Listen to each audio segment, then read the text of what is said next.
I am Madison Timmons. I'm Chris Susie.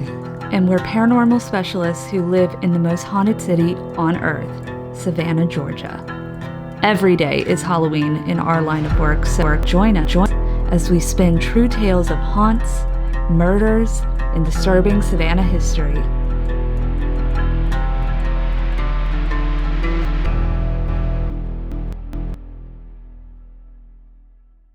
I'm Madison. I'm And welcome to the most haunted city on earth.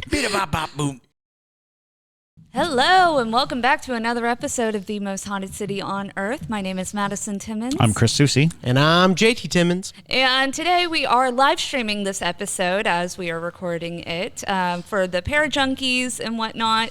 We do this pretty much every Sunday for the most part. And if you want to watch us live stream our episodes, you should definitely become a Parajunkie over on Patreon. We just got done doing the Estes method in our space, which was quite interesting with all intriguing. Yes, with all the entities that are trying so hard to come through. So definitely, if you want to watch more of that type of content, Parajunkie, Patreon is like the place to be. But yeah. So also, before we get into the episode, we did set up the REM pod over in the back demon house room, just because we were getting a lot of little bits of information that there might be some stuff going on in there. Just to see what happens. So if you hear beeping, that's what it is. But yeah, so we are going to jump on into our Ghostmail episode of the week. Woo. Alrighty, let me go ahead over to it. All right. If we are ready to start, let's go for it. All right. The first Ghostmail comes from Dulce Gamboa. It is called I Am Haunted, or titled, I Am Haunted. Pleasant. Yes. That's a good way to start. Yeah. Dulce says, we'll jump right into it. We'll start with my first memory, and when I mean first, I mean my first memory ever. My parents bought a house in Winton, California, and it seemed like a normal house. I could have been anywhere from 1 to 3 years old. It's a little hazy, but all I remember was that I was in my crib. My crib was in my parents' room, 2 feet across at the end of their bed. One night, I woke up and stood up to peer out to see my parents sleeping. I knew it was very late because of how dark the room was, but there was enough light that I could see the outline of things in my room. When all of a sudden, I felt the back of my hair stand up and I was frozen and unable to move. I felt as if someone was right next to me breathing down my neck, and they were not my parents because I could still see their outlines. The room became darker, and the black mass that was in the room kept growing. I felt like it wanted to harm me. I was petrified. I couldn't cry, grunt, or let alone move. I stood there clasping hard onto the bars on my crib, hoping and wishing my parents would wake up, just staring at them in fear. I could have been standing anywhere from 10 minutes to maybe hours. It felt so long. That feeling of dread and despair didn't leave me for many years. I felt as if the entity sucked out my life energy because after that, I was scared of everything. I followed my mom everywhere. I would hold on to her legs and cry if she left me alone. There was also instances where my mom would be cleaning and she'd have to leave the room to grab something quickly, and I'd stand there in the room by myself and I would see a huge ball of red light just follow me around.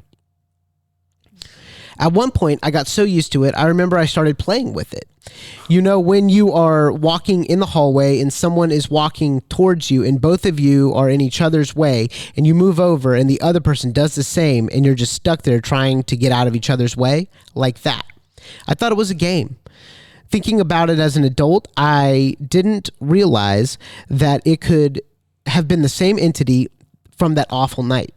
I stopped eating and playing altogether. My mom was concerned in my change of behavior, so she took me to the doctor. At that time, my dad had started a new position at his construction job in the Bay Area, so he would leave during the week and stay with my aunt and would return on the weekends. The doctor asked my mom a bajillion questions about my living conditions and habits and told my mom that I most likely missed my dad. I'm so glad that he did because we moved shortly after to a new house in San Jose, California, and they rented out the old house. Since then, I only went back 2 times. I'm 31, so it goes to show how much I hate that house. My sister also has a creepy doll in that same house, but it was in her dreams. And each time she would dream that a doll that we played with had a knife behind her back, and each night the doll would get closer and closer until one night she woke up to the doll at the end of her bed staring straight at her. Oh, God. Dolls. I'm also a huge chicken, so my sister didn't tell me about the story till I became a teenager. So yes, dolls scare the heebie-jeebies? The heebie-jeebies. Heebie-jeebies. Hajeebies. The hibbity-bibbity. They said hajeebies. Hajeebies out of me. I have so many other encounters and a follow-up on the entity, but I'm short on time today and would love to write more short ghost stories in the future. I have a Hat Man story, a doppelganger story, and everything in between. Our TikTok would love you. Literally. Thank you all so much. I'm such a huge fan. Because of your show, I have been more comfortable with who I am. Oh, crap. That's sweet. I used to become self-conscious when I would sense things and tell my friends because 10 out of 10, I would tell them I would feel energies in their homes and they would freak out on how accurate I was. As a teenager in the 2000s, it was hard to fit in, but as an adult in the 20s, LMAO, I feel so seen and heard, and now people ask me advice when they feel there's a change in energy in their lives. Anyway, stay spooky, y'all. Love, Dulce Maria. Love it. That's so sweet. Wonderful. Yeah, I know. It's so tricky when you have that type of ability to disclose it to people. Right. You know, and I feel you. This podcast is the most recent, or probably the most I've ever talked about my abilities in my entire life. Because, you know, most people don't want to hear about how you can see or feel dead things. So, you know, it's a good... Yeah, you usually go through a vetting right. process of friendship, like, you know, how close can I get to a person before I reveal this aspect exactly. of who I am? Yeah. So yeah, you know, safe space here. Yes, absolutely. And 100%, I feel like there was some kind of entity that was attracted to you as a child, because we talk about that often, where children are, you know, the most vulnerable to especially dark entities because they're so open and they're so bright. Their energy is so bright. And so it's very possible, because you have that sensitivity, that something else might have, you know, picked up on it and was like, I want that, you know. And so it's very possible that it was the same entity you experienced in your first memory that you were still seeing throughout your childhood in that home. As for the fear of being away from your parents, I totally understand that. When I was a kid, I think I've told the Parajunkies this at least, but when I was a kid, I was horrified of everything because of my ability to see spirits. I had a very early sense of mortality. And, you know, so ghosts freaked me out. And I can remember my parents always saying that people couldn't walk into our house without, you know, walking in with my parents. Like my mom's best friend, she would come over and my parents would be like, okay, you can come over, but don't let Madison see you because she will freak out. And it was true. And I knew her too. And I would literally, if my parents weren't there, I would have a panic attack. And I think it was because I was seeing entities my whole life up until that point, right. Walk into my room and I'm like, who are you? And then, you know, and it's very possible that that might have been the same situation you were in. Because our parents are our safety net, our safety blankets, you know. So if they're not there, we're like, well, who's going to protect me against the scary thing? Oh, it's that faith question, you know. Exactly. You have faith in your parents protecting you, and when they're gone, what's going to protect you? Absolutely. Exactly. So, you know, don't feel crazy in that regard, because I'm right there with you. But and here's an interesting thing. When I was a young child, I had reoccurring nightmares of a porcelain-faced doll with a knife that would hunt me. And the dreams were always the same. The dream would be I'd wake up and I'd just be going about my business, and I wouldn't notice that there was this porcelain face doll, and it was like a clown, like a harlequin, with this porcelain face, and it was a small the body was like a rag doll body, and I don't know where I'd ever seen it before. In fact, I remember being afraid of it without knowing what it was. Like I was unable to categorize it, and it wasn't until I actually saw a person in like the Italian Carnival, dressed in similarly like a clown, and I was like, oh, that's the doll that it had a rag doll body. It had kind of like a rag doll body. Yeah. See, I like, if you think about the most haunted dolls in the world, they're all rag doll. They're all ragdoll, literally. They're I mean, all think about the Annabelle? Annabelle. Yeah. Think about Annabelle, and then think about Robert the doll. Thank you. Well, Robert the doll is She finishes my sentences. Robert the doll is more like the classic kind of doll, but I believe you're right that he is kind of soft. He's a little raggedy, soft and squishy. This doll doesn't have a body; it's just clothes. Oh, It's and it's silk. It was a little silken body with a porcelain head. Oi.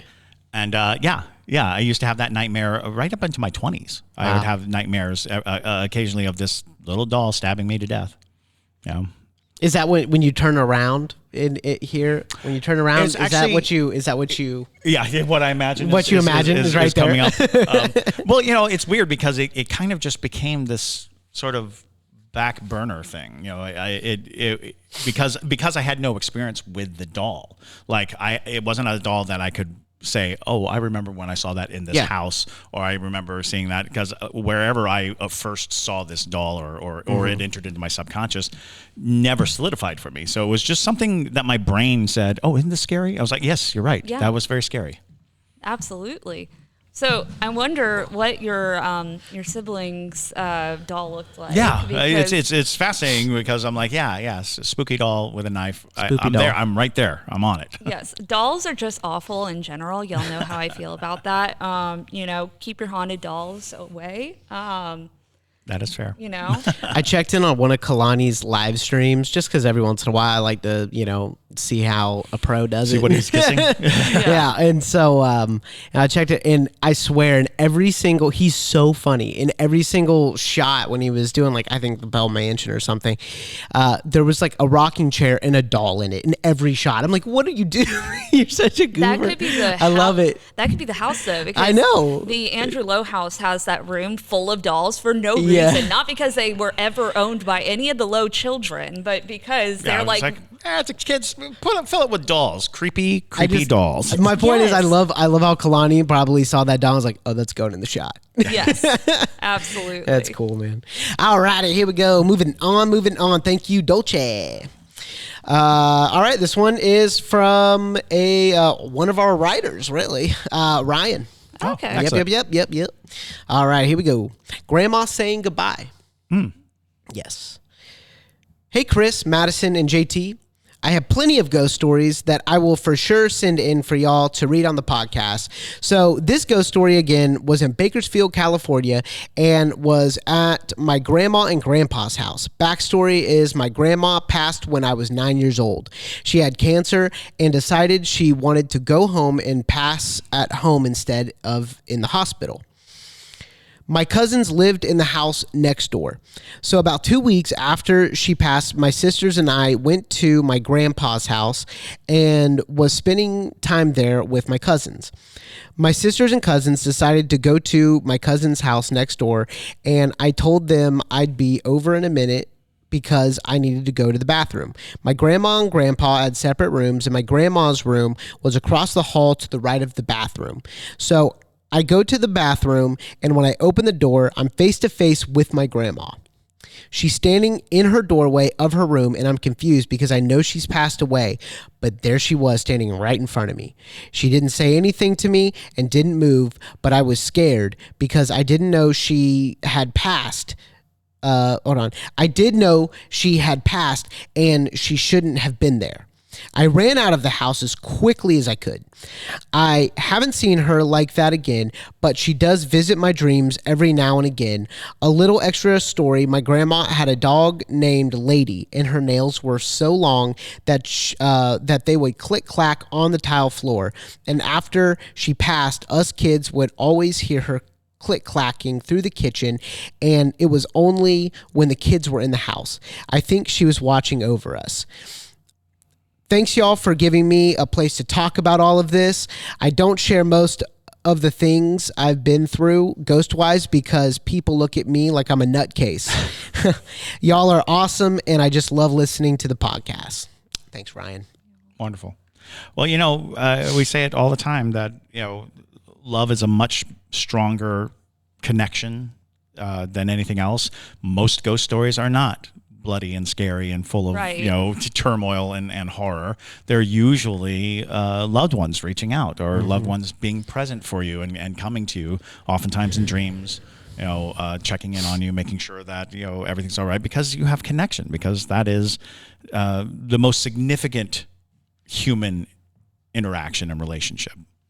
Absolutely. And I mean, especially around the time of death, it makes it so that, the paranormal are extra relevant. Right, it's also very common for people who are about to pass to see their loved ones coming to welcome them into the afterlife. There's been plenty of stories of people in hospice who will start talking about their husband or their daughter or whoever, and they're like, oh, they came to visit, and it's like, nobody's in here and they're dead.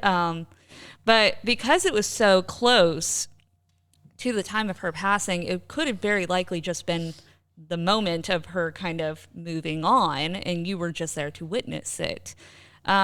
Which is sweet. It is sweet, but it also is really freaky when you know somebody just died. Yeah. It doesn't make it less freaky. Right. So you're valid in your feelings of seeing her in the doorway, and you're like, you're not supposed to be there. That's creepy. And also, elderly people, when they're ghosts, are often very creepy in general.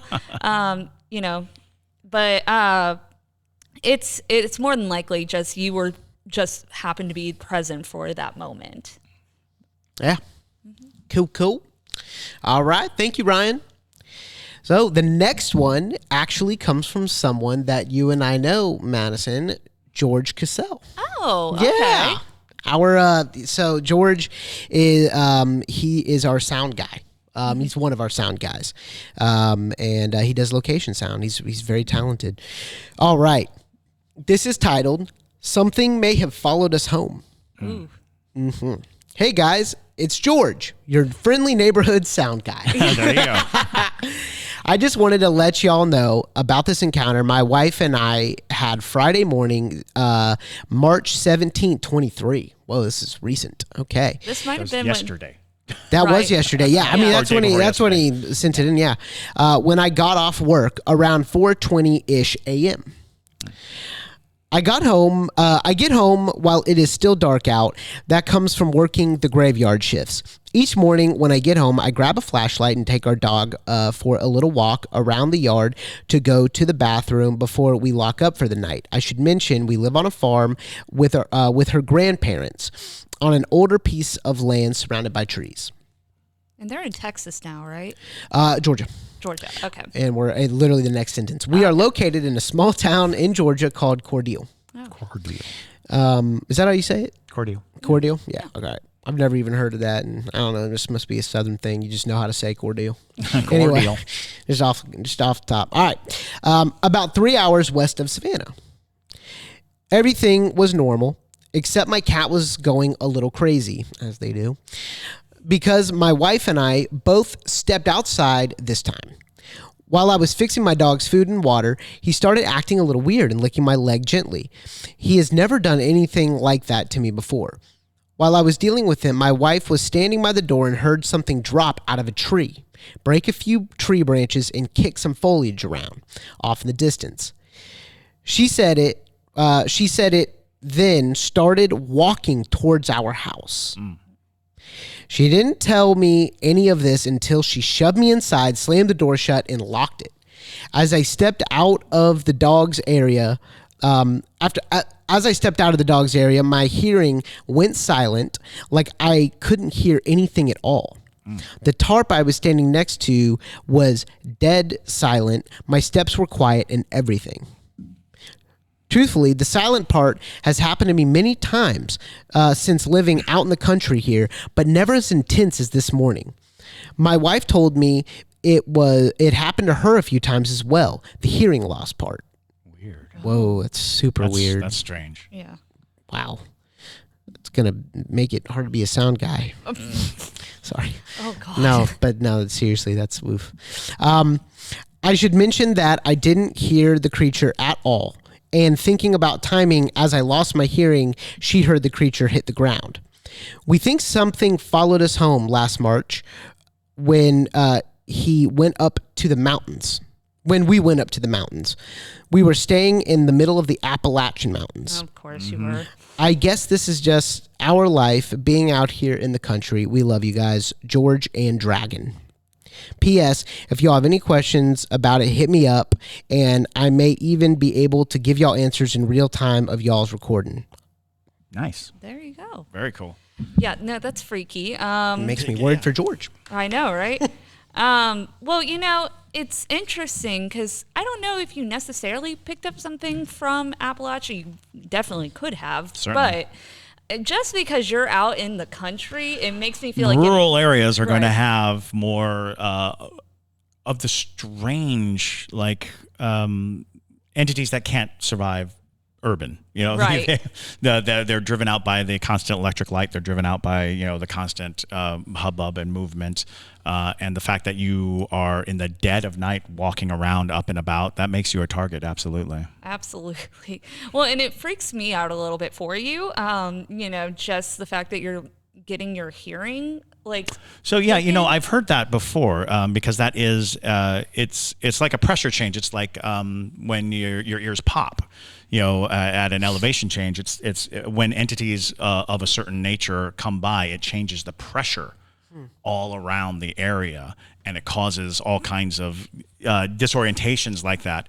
But it is especially scary to think that if it's something that's hunting you and capable of taking away one of your senses. Yeah. The sense that you hear it coming up on you and it's gone, that's an interesting, if you wanted to categorize this in just good storytelling, that's a pretty handy tool for a creature of prey. Yeah. To have is to take away a sense, and sound being one of the senses that are very keen to protection in those instances, especially at night, especially when it's dark. You're already diminished sight. You lose your hearing too. So it does sound like a dangerous type entity, one worthy of investigation. Are there stories of the area? What did the indigenous people have to say about the area and what kinds of things they might run into? That's what I was going to say, Chris. Is like what's the history of that area? Yeah, what's the history of absolutely. that land? And yeah, it's fascinating because a lot of these things are closed loops. You're not really going to get a lot of information, but you might, and it does fall into a kind of common cryptid story of the slow advancing creature that that lives just on the outskirts of your property. Something that's, right at the tree line, something that's, and the scary thing is that it's advancing rather than drawing you out. Because that's the usual game. It's, making noises, calling your name, out in the woods and you're compelled to go out to it. But the fact that it hit the ground and started walking towards you. And it broke branches. Yeah. So did it fall? Not necessarily. I mean, if it may have moved, it might have jumped. Oh. The whole sound might have been it. Yeah. Taking off, pushing off of the tree limbs or something. or a really clumsy cryptid. Could be a clumsy cryptid. It was just recovering. Oh, I'm coming for you. I didn't just fall out of a tree like an idiot. That's freaky though. I really like the idea of, some like an entity as it approaches kind of like having so much energy that it puts pressure on your eardrums. You know, it's that does sound like something that is you know, like a hunter, Right. like Well, to take away a sense like that. Well, I mean, like, it's not uncommon for a lot of entities. So, like, me personally, I'm sure other people have this occurrence too, but when spirits are trying to communicate, I get a ringing in my ear. Sure. And Oh, yeah. each ear means a different thing. So, like, spirit guides are one ear, Yeah, and maybe. then, like, other random entities are the other ear. But usually they're not trying to take away my hearing. So that tells me it more could lean on the side of it's up to no good. That's a good scary story and Yes. and worth more conversation. Absolutely. Oh, yeah. Yeah. You know, and maybe some security cameras. Yes. Maybe get some security cameras some out there. hunting Yeah. cameras or things Oh, like a that. hunting Trap camera. cameras and Yeah. stuff, yeah. Yeah, that's you know what it reminded me of immediately is y'all know Bloodhook? You think you watch Bloodhook with me? I think I Maybe. forced you to watch Bloodhook. That sounds like something you'd want to watch. Bloodhook? Okay. Bloodhook is a it's a movie. It's like an 80s horror slasher where there is a serial killer out there where whenever there's the cicadas that scream, it triggers a like a sound field that makes the person go insane and like kill people. And so something that I thought about just like, you know, is not the opposite of that, but something that's different. Maybe it's the cicadas being like, you know, at a high. Sure. Yeah. Well, and you know, because the classic cicada story is they like sleep for 17 years or 11 years or however there's a sickle. Yeah, like they're secular. So you know that's the perfect like supernatural story is when the cicadas scream, they're actually waking something up. Right. Yeah. And the Ooh, thing yeah. comes out, Ooh. and then you know it That'd be kills creepy. for the year. Jeeper that creeper. Yes, very. Exactly. It's a Jeeper creeper. Yeah. Jeeper creeper. Beware the man with hooks. Yeah. All right. The Final Destination? Yeah. Okay. I was waiting for that. Well, I just didn't It's a know. I didn't know. Wait. It's a joke. It's Yeah, a I know, joke. but we were talking about It's a Jeepers. joke, man. It's a joke. It was Jeepers Creepers, and now it's Final No, Destination. no, because you were talking about blood hooks. So I was like, beware. Oh, hooks. oh, wow. She's really looping it all together, aren't you, Yes. baby? Oh my gosh. All righty. Wow, it took you- Moving took you on to long the next enough. one. I was there. I was with you. Yeah, thank you. Yeah. George, if you find yourself needing help, let us know. We'll come get you. Yeah, you well, and or your we'll wife come and your investigate. pets. All right, here we go. This one is from Caitie Ebbets. All right, and it's called Ghostmail. Ghostmail. Oh, yeah. Here we go. Hey, guys, I have two different ghost stories. A little backstory as to where my parents' house is. There's a battlefield close to where my parents lived at the time. The battlefield is called Ball's Bluff in Leesburg, Virginia. Anyway, here's the first one. Was about 7 years ago. I was still living with my parents then, and I was alone in the house that night. I was watching TV in the family room. I remember hearing someone marching in the dining room, and my dog was standing in there, not doing anything, just looking at the wall. That same night, I also remember seeing a figure in a uniform, and he was marching around in the basement. Oh, boy. Oh, boy. All right. The second one was a couple of years after that in a different house, this time in Ashburn, Virginia, which is about 10 to 15 minutes away from my parents' old house. This time, I was at my parents' house with my son and my husband. I was asleep in my parents' room, and my husband was asleep downstairs. I remember feeling a hand on my back and waking up terrified. I was the only one in my parents' house. I didn't see anything, though. After that, I went downstairs to see if my husband was awake and told him about what happened. And he was like, okay, well, what do you want me to do about it? Sounds about right. Fair enough. I told him to come upstairs and check to see if anyone was there. After that, I went to turn the TV on and tried to go back to sleep. Wondering what y'all think about this. By the way, you guys are awesome. Sincerely, Caitie. Thanks, Caitie. That's very sweet. You know, it's not uncommon if you're living near a battlefield that you see soldiers. It's kind of one of the most common tropes I find. Oh, absolutely. With, especially marching. Oh, yeah. They're maintaining the order that they kept in their life. And it's not entirely out of the realm of possibility that it could be intelligent, but from what that sounds like is that you're experiencing the residual hauntings of the presence of those men. A lot of times we see the same thing even here in Savannah over at the Spring Hill Redoubt where the siege of Savannah occurred. Lots of people have reported seeing Fort Jackson. Oh yeah, that's one they'll see whole regiments. And it's not necessarily that they're particularly up to anything. It's just you're seeing those moments kind of reliving and playing in a loop. And so what that tells me is more than likely your parents' house was built in an area maybe where a camp was, or absolutely. Where they might have had patrols set up, and that's why you're seeing the marching. And the land could have been at a different elevation, which might be why you were seeing it in the basement. So True. Absolutely. But that's just kind of my take on it. But soldier spirits are so common, and a lot of times when you're fighting, it leaves behind so much energy, and it makes sense why we see them so often. Well, yeah, and when you take into account that the most common soldier ghosts that you hear about are the drilling ghosts, the marching ghosts, which suggests that it is residual, that it is about the practice that they consistently did, that they did over and over again. It was an activity, and it was what they did right before they died. Yeah. And that kind of creates the notion that really what you're doing is you've got a lot of that anxiety and a lot of that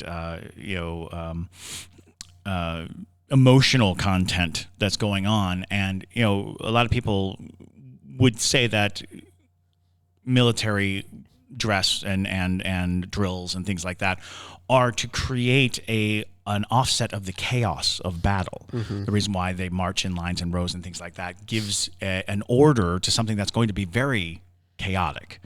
By regimenting behavior, you're hoping to mitigate the loss of sensibility during that chaotic moment. So that's kind of that drilling notion that you're drilling into people, that it's like keep stiff, step together, walk together, do all this stuff together, so that when it does go all mad and crazy, you have this sort of discipline about how you've been conducting your life up to that point. So residual haunting and soldiers go hand in hand. Usually, if they're not screaming or in battle or anything like that, people tend, like I think Gettysburg is very famous for just off of the field you can see specters marching by. Sure. Yeah. I think the marching, maybe that's the soldier looking for a marching partner, like what the soldier one time knew. It would be he would be in a group with a bunch of other soldiers marching with him. Maybe that's him kind of lost, and it's like who's I need to find another soldier to march with me. Falling into the pattern of behavior. Absolutely. I just finished Band of Brothers, like 20 years too late, but incredible series. And one thing that really stood out to me was in one of the episodes towards the end, when we absolutely destroyed Germany, the Nazis were walking past them in defeat, but they were marching. They were marching, even though we just obliterated them. They were marching the opposite way, and they mentioned that the American soldiers they're still marching, like what nerve they have. But I just thought that was the soldiers' march is telling you, it's the thing that's just can keep them uniform even in the chaos. Yeah. Gettysburg's an excellent example of soldier residual spirits. I actually have an interesting story about that you just pulled out of my brain with Gettysburg. When I was in 8th grade, we went to Gettysburg. Well, we went all over that area to multiple places on a history trip or whatever. And we were staying in Gettysburg at a hotel that if you looked out of my hotel room, it was right over the cemetery. And I, of course, being the little freak that I am, in the middle of the night, I got up because I wanted to see if anything spooky was happening out in the cemetery. And when I looked out, I just saw a whole line of soldiers standing in that cemetery. I know. And I was and I shook my roommate awake, and I was like, come look at the ghosts. There's ghosts. Or maybe, hopefully I'm not just seeing some LARPing or something, but but I go over there. I'm like, look at the soldiers. And she's like, there's nothing there. And so, so if you're ever in Gettysburg, I don't know what hotel this was. I'm pretty sure it was a Springfield or something, sure. Or one of those kind of chain mid-tier hotels. But it's right next to a cemetery, so you can't miss it. It's Gettysburg has so many documented, so many photographs and video and all this amazing stuff. So if you just wanted to do a deep dive, looking at ghost footage from Gettysburg, people have amazing pictures. They have amazing videos, and for all the naysayers, it's one of those things where it's but it's so consistent by such a wide group of people. It's not this one isolated video or one isolated event. People get them, from all various variations of types of cameras and all variations of types of times of day.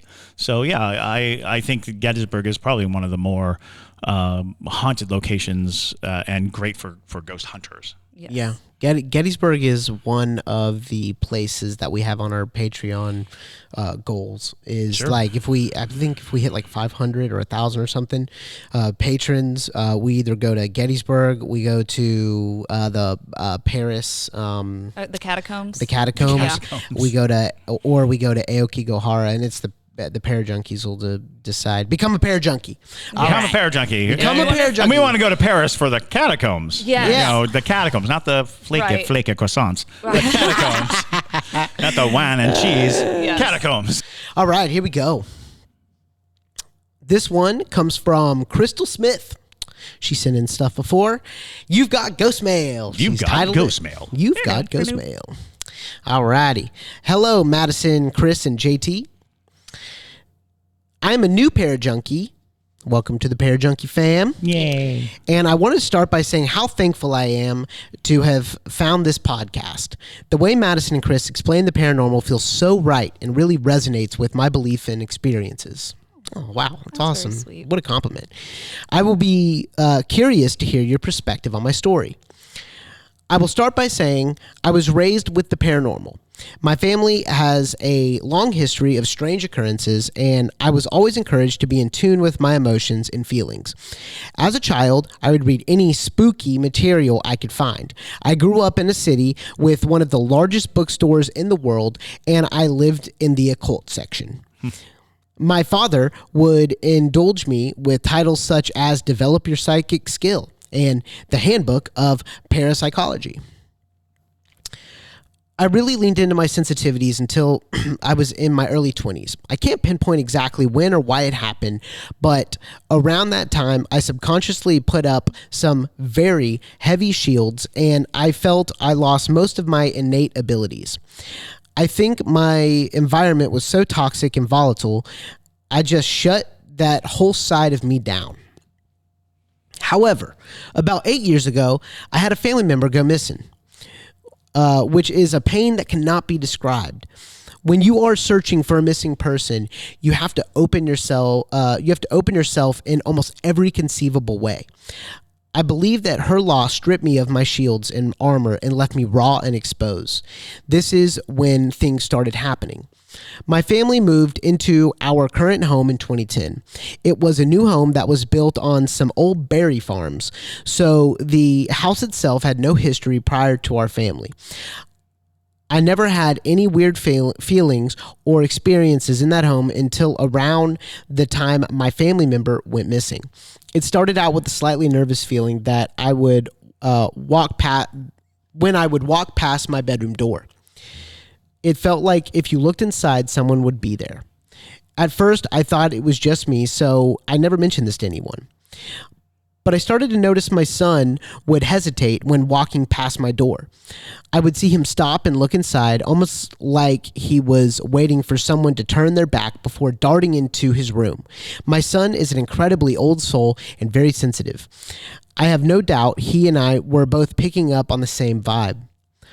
The closet in my bedroom is a small walk-in closet, and that space started to feel off as well. When the lights are off, somehow the darkness in that closet is just darker than it should be. Several times when I would be watching TV in bed, I would catch a glimpse of a patch of darkness that would appear and disappear. It did not have a definable shape, and when it would appear, I would get this prickly, hot sensation, sort of similar to the flush you get if you've been seen doing something really embarrassing. One night I rolled over in bed, and as I turned towards the wall, I started to see the torso of a figure appear right next to my face. I say it was a torso because what I saw was a cowboy-style belt buckle starting to materialize. Although it did not feel sinister, I instinctively shut it down by chanting in my mind, "You are not welcome and you need to leave." After a few moments, it faded and I eventually fell back asleep. The next thing that happened, I believe, was in a dream. However, it felt very real. In my dream, I awoke and saw a humanoid-shaped black mass at the foot of my bed. I crawled to the foot of my bed and started trying to chant once more, "You are not welcome and you need to leave." But the more I tried to speak that chant, the more my words started coming out garbled, in a voice that was not my own. I was face to face with this darkness, trying to scream out this chant, and I started to sound more and more inhuman. The fear of how I sounded is what I think woke me from that dream, because I do not remember the entity fading away. As the morning wore on, I became convinced that had really happened. When my husband came home, I tried to ask if he remembered any of it and ended up sobbing out my story. He had no recollection of it and was actually amused at how worked up I was over it. When I try to talk about these things with him, his response is usually something like, "Okay, Otho. So I've stopped bringing it up." After that event, nothing much happened for a couple years. My son and I still didn't like to walk past my bedroom. One time when I was on the couch and my son was at our dining room table, we both watched a heavy metal bowl full of candy rotate slightly and move about an inch across the table. A few months ago, though, things started ramping up. The belt buckle and dark figure materializing near my bed I could pass off as a dream. However, these next two events happened when I was much awake, and I am not sure how to define them. Both times, I was laying on my stomach in bed watching videos on my phone. I had not been in there long, and it was still fairly early, so I was not drifting off. I started to feel that sensation of someone standing next to me, staring down at me. My head was turned away from the door, so my first thought was it was my husband, which annoyed me because everyone in my house knows not to bug me when I am lying down. I stayed quiet because I thought if he thought I was asleep, maybe he'd leave. I started to feel a heaviness come down on me, and I am still thinking it's my husband, and I'm even more annoyed because in my mind, I'm thinking, take a hit, my guy. As this heaviness increased, that hot prickly sensation started to wash over me, and at that point I knew it was not my husband. It felt similar to having someone drop a weighted blanket over your entire body, only the heaviness had no weight to it, if that makes any sense. I remember thinking to myself, call out for help. It was not sleep paralysis, as I was still able to move and shift my body around. I knew if I wanted to call out, I could have, but I didn't. My mind sort of went blank, almost like I was gone for a moment. After about 20 to 30 seconds, the feeling sort of slid away from me, and I just lay there shaken. I had the sense that if I had done literally anything, I could have stopped what was happening, so I was confused why I hadn't. I still don't know. Essentially, this exact scenario played out one more time a week or so after the first encounter. I've almost had a few occurrences of feeling closely watched with a prickly hot feeling, but without the heaviness. I have not tried to divine much into what this could be. I think because if I know, then I have to deal with it, LOL. However, something is evolving, and I am curious what this could be, what this all could mean. I've cleansed my home and placed several protective charms around to help keep the negative energy at bay and help me transmute the residual negative energy into positive energy. But I still feel something in the background getting ready to bubble up again. I'm working on sculpting my barriers and shields. However, with my PTSD, I feel vulnerable, and I sense it will take me years to get to a place where I can fully accept the energy I want to banish and I reject. Hold on. I don't think I read that right. I am working on sculpting my barriers and shields. However, with my PTSD, I feel vulnerable, and I sense it will take me years to get to a place where I can fully accept the energy I want and banish the energy I reject. I've been practicing divination through oracle cards, tarot, rune, and pendulum readings. But this is very much centered around spiritual self-growth, and I always divine with my angels and spirit guides as positive protectors. I am always very clear with my intentions when I do any divination, so I do not feel like I've knowingly let anything in. Sorry for rambling on.